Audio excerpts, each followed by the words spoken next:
2023년 하반기 경제정책 방향에 대해서 어제 2023년 7월 4일에 발표를 했는데요. 이걸 보고 나서 여러분들이 놓치지 마셔야 될 게 이제 시장의 방향이 바뀌었다. 변화의 바람이 불었다.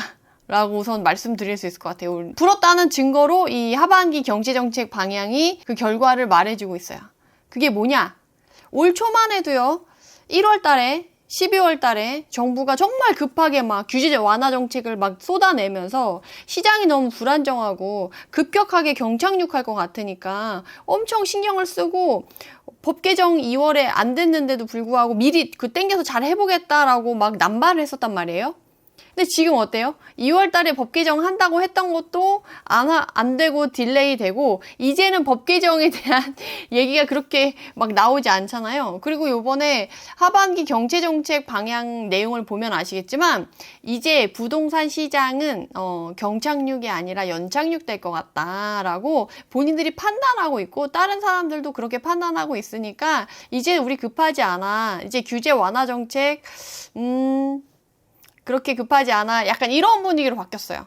그래서 물론 내년에 총선 되기 전에 내년에 총선 전으로는 또 한번 변화의 바람이 불겠지만 23년도 하반기는 이런 분위기로 가지 않을까 싶어요. 이 하반기 경제정책 방향에서 생각한 대로 그렇게 특별한 변수가 없다라고 한다면 이렇게 흘러가지 않을까 싶어서 오늘 그거를 같이 확인해 보도록 하겠습니다. 본인들의 그간의 정책 대응 및 평가로 자유시장 경제보건 및 글로벌 복합위기 대응에 주력했는데 지금 그래서 어떤 모습이냐라고 했더니 막 경제가 힘들고 인플레이션 위기가 있었잖아요. 근데 다만 어려운 요건 속에서도 물가랑 고용 등 민생 지표는 비교적으로 양호하다. 어때요? 비교적 양호하다라고 했죠. 올 초만 해도 작년 하반기만 해도 엄청 막 난리 났었단 말이에요. 근데 지금은 양호하다라고 표현을 하고 있어요. 양호하다. 제가 아까 말씀드렸죠. 시장이 이제 부동산 시장이 경착륙이라던가 경제가 위기가 된다라는 생각을 이 정부는 이제 하지 않아요. 양호하다라고 판단한다는 거예요. 그렇기 때문에 그 법 개정도 서둘러 하려고 하는 분위기 아니고 이제 규제 완화 정책을 막 쏟아내는 시기도 아니라는 거죠. 그리고 물가는 상승세가 완연히 둔화되었다. 그래서 주요국 물가 상승률 추이 보이세요? 요 밑에 표? 조금 확대해 볼게요. 요렇게.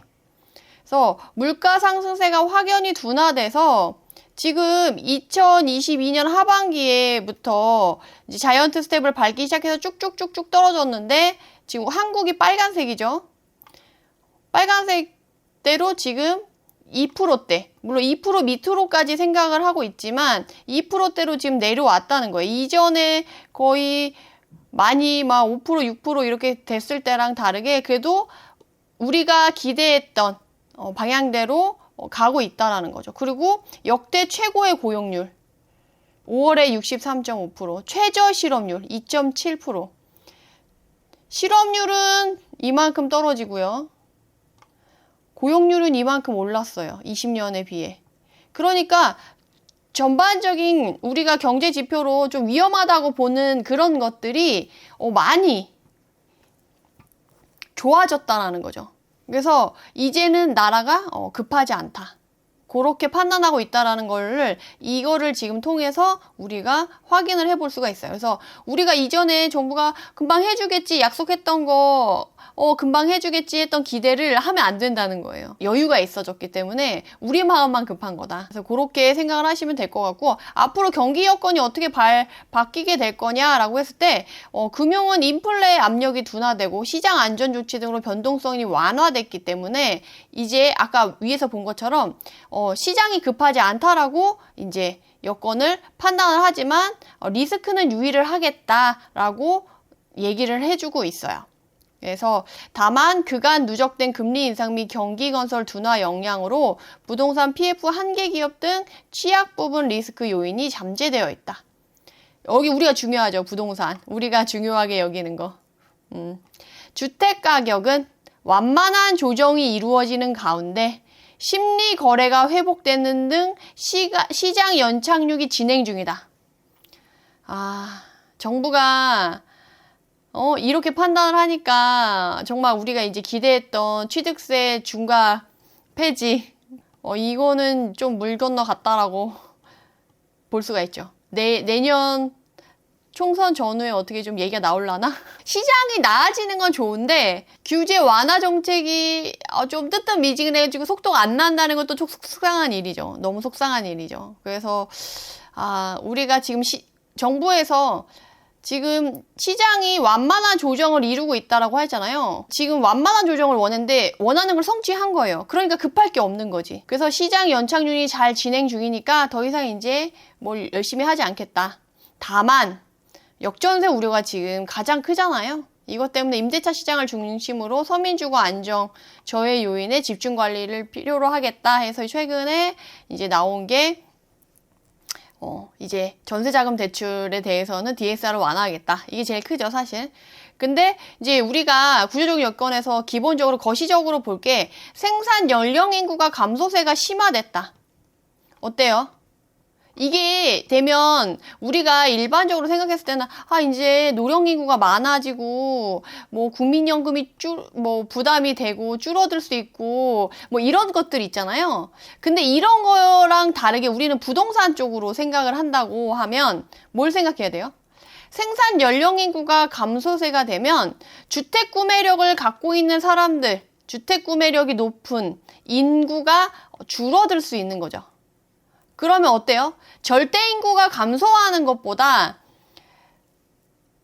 물론 절대 인구도 감소하고 생산 연령 인구가 감소하는 것과 더불어서 우리가 생각해야 될 건 앞으로 뭐 집값이 이제 오를 건 끝났다 이렇게 생각하는 게 아니고 이제 양극화가 심해지겠다. 정말 입지가 좋은 애들만 가겠다라는 생각을 하셔야죠. 인구가 0이 될 일은 없잖아요. 그러니까 좋은 애들만 사람들한테 선호도가 높은 데만 사람들이 몰릴 테니까 그 집만 가격이 오르고 사람들이 덜 선호하는 비핵심 지역의 외곽이라던가 인구 밀도가 떨어지는 그런 데 같은 경우는 이제 집값이 오를 일이 점점점 없어지는 거죠. 그래서 그렇게 생각을 하시면 좋을 것 같아요. 그래서 이것도 챙겨보시면 좋고, 그리고 금년 성장률은 상반기 부진으로 당초 예상을 하회하겠으나 하반기로 갈수록 점차 개선되고 내년이 본격적으로 회복할 전망이다 라고 했잖아요. 그러니까 올해 하반기에는 역전세라던가 기존의 상반기에서 유지했던 기조대로 유지가 될 텐데 내년 돼서야만 좋아질 거니까 어때요? 제가 항상 얘기하는 거. 좋은 것만 먼저 가고요. 좋지 않은 거는 그냥 계속 안 좋은 상태로 지지부진하게 가다가 내년에 본격적으로 회복이 된다라고 하면 그때 좀 반응이 나타날까? 그러니까 우리는 좋은 것만 먼저 올해 보면 된다는 거예요. 쭉정이들은 지금 볼 필요 없다. 요렇게 생각을 하시면 좋겠고 어쨌든 전망을 내년에는 좋게 보고 있다. 그래서 내년이 좀 나아질 것 같다라고 한다면 부동산 전반적인 실물 경제가 나아지면 어쨌든 사람들의 약간 위축됐던 것들이 줄면 부동산 시장에도 훈풍이 불 수 있겠다라고 약간 기대해 볼 수 있겠죠. 그래서 이렇게 생각을 해보시면 좋을 것 같습니다. 그러면 이제 부동산 관련해가지고 전반적인 거를 한번 확인해 보도록 하겠습니다. 그래서 가계부채랑 부동산 PF 한계 기업들 잠재 리스크 관리 강화를 통해서 어쨌든 부동산 PF를 관리해서 정상화 추진하겠다. 그러니까 부동산의 자금이 잘 돌 수 있도록 하겠다는 거죠. 건설사 대상으로 해가지고 여기 나오잖아요. 건설사 대상으로 PF 대출 보증 요건 완화, 회사채 발행 지원 등 병행하겠다. 결국 이건 뭐예요?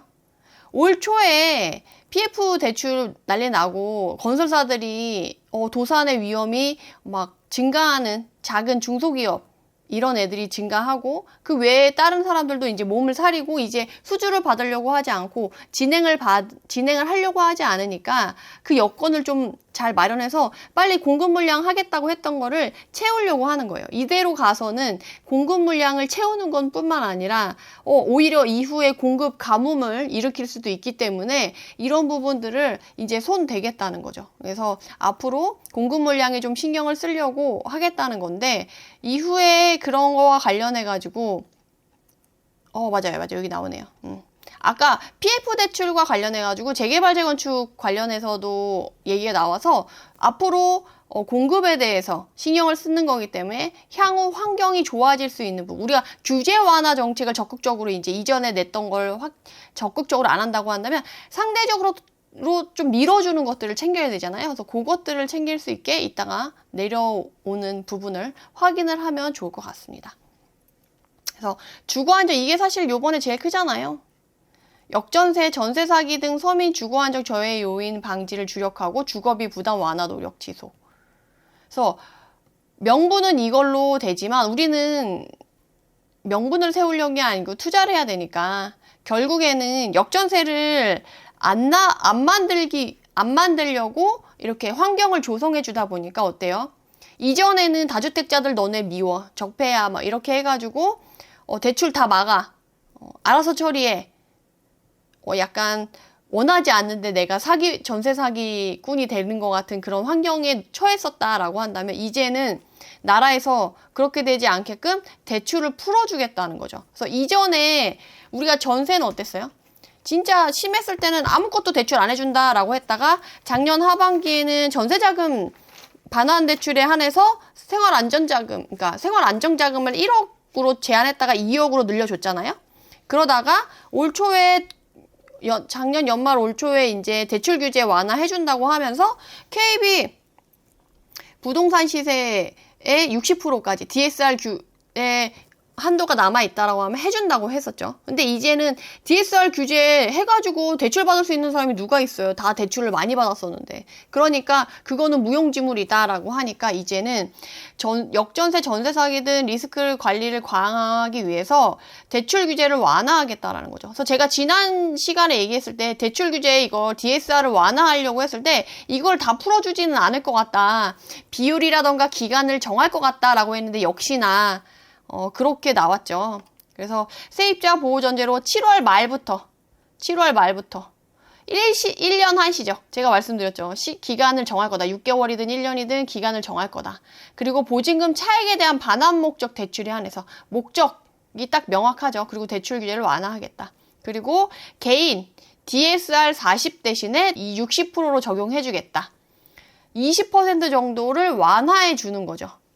그래서 시간은 1년 한시적으로 7월 말부터 그리고 60%로 늘려서 해주겠다는 거죠. 완전 풀어주진 않았죠. 그래서 조금 이게 아쉬운 면인데 그래도 숨통이 트였다. 예전에 비해서는. 그래서 이제는 대출을 통해서 우리가 막기가 가능해진 거죠. 그러면서 버티기가 훨씬 조금 수월해졌어요. 버티기가. 그럼 어때요? 버티기가 수월해지면 버티기가 어려워서 급매로 나오는 물건들이 어떻겠어요? 당연히 줄어들겠죠. 요새 시장 가보세요. 지금 지역에 가서 거래량을 보면 정말 호가붙인 매물 말고요. 그러니까 급매는 올 초에 이미 다 빠졌고 급매를 찾으면 안 되고 지금은 좋은 지역, 괜찮은 지역에서 거래량이 좀 늘어난 최근 지역, 제가 지난번에 그 그래프 보여드렸잖아요. 분위기가 좋아진, 올해 반등한 지역 위주로 금매는 이제 다 없고 금매뿐만이 아니라 실제 거래 가능한 금액, 호가를 너무 붙여서 낸 거 말고, 그러니까 반등했으니까 이제 호가 붙여서 막 내놓을 거야 하는 물건들이 있는데 그런 물건 말고 실제 거래 가능한 금액으로 물건을 내놓잖아요. 저도 3일 만에 계약이 됐고 지난번에 임장 갔을 때 보니까 한 분도 이제 매도를 하셨는데 그분도 막 하루 만에 계약이 됐다라고 하시더라고요. 그래서 괜히 팔았나? 후회가 된다고 얘기를 하시더라고요. 그래서 이런 식으로 버티기가 가능해졌기 때문에 이제 금매가 나올 일은 가능성은 더 줄었고 실제 거래 가능한 금액에서는 거래가 좀 빨리빨리 이루어지는 편이에요. 그리고 이제 전세 만기가 된 사람들도 적극적으로 이제 바닥을 찍고 이제 꿈틀꿈틀 움직인다라고 사람들이 판단해서 결정도 좀 빨리빨리 이루어지는 편이에요. 저도 뭐 3일 만에 계약이 됐지만 그날 저녁에 집을 본 사람이 그날 바로 결정을 하더라고요. 이제 결정도 오래 끌지 않고 시간이 지나면 가격이 더 오를 수 있으니까 좀 결정도 빨리빨리 하는 분위기로 가고 있다라고 생각을 하시면 좋을 것 같아요. 그럼 영상을 이만 마치도록 하고요. 해당 영상이 도움이 되셨다면 구독, 좋아요로 응원 부탁드립니다. 감사합니다.